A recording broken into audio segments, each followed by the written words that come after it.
வணக்கம். MAN media ஊடாக இணைந்திருக்கும் நான் ஆண்டன். நீர்கொழும்பு சிறைச்சாலைக்குள் வெடித்த மோதல், நீதியமைச்சர் அதிரடி தீர்மானம்.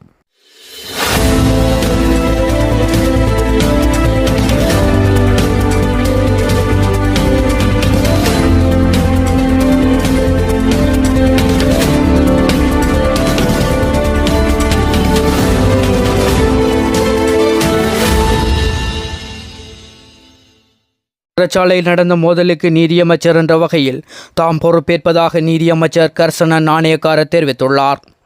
இது தொடர்பில் இன்று பிற்பகல் ஊடகங்களுக்கு கருத்து தெரிவிக்கும் போதே அவர் மேற்கொண்டவாறு குறிப்பிட்டுள்ளார். அங்கு ஏற்பட்ட மனித உயிரிழப்பு பெரும் அதிர்ச்சியை ஏற்படுத்தியுள்ளது. உயிரிழந்தவர்களின் குடும்பத்தினருக்கு தமது ஆழ்ந்த இரங்கலையும் வருத்தத்தையும் தாம் தெரிவிப்பதாக குறிப்பிட்டுள்ளார். நாம் அங்கு சென்று என்ன நடந்தது என்பதை கண்டறிந்து இது மீண்டும் நிகழாமல் இருப்பதை உறுதி செய்ய வேண்டும். இதற்காக நாங்கள் யாரையும் குற்றம் சாட்டவில்லை.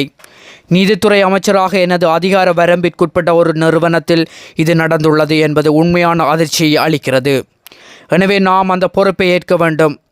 இப்போது வருந்துவதை விடுத்து இது எப்படி நடந்தது, இதில் என்ன பிரச்சனை, யாராவது தவறு செய்தார்களா, இந்த பிரச்சனை எப்படி உருவானது, எதிர்காலத்தில் இது மீண்டும் நிகழாமல் எப்படி தடுப்பது, இதை விரைவாக கவனிக்க வேண்டிய அவசியம் உள்ளது. சில நேரங்களில் இது போன்ற விஷயங்கள் நடக்கின்றன. இதை சாதாரணமாக எடுத்துக்கொள்ள முடியாது.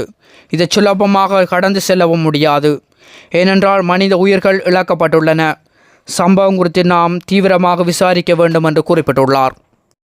இதுபோன்ற செய்திகளுக்கு எம்ஏஎன் மீடியா ஊடாக இணைந்திருங்கள். நன்றி.